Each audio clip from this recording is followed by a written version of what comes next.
बेपनाह तुझे याद किया है, तेरी यादों ने चीख चीख कर मेरा जीना मुहाल किया है। मेरे इर्द गिर्द वावेला सा है, तेरे बिन ये सब फीका फीका सा है।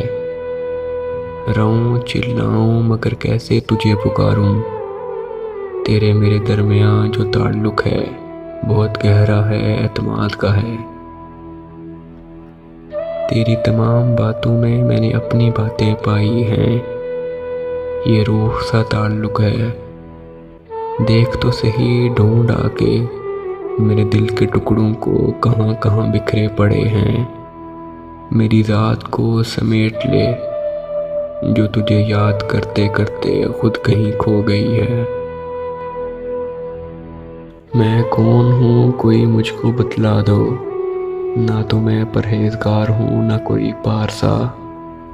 मेरा दिल भरा हुआ है फिरकों के जालों से, मैं झूठा हूँ मक्कार हूँ नहीं हूँ तुम सा।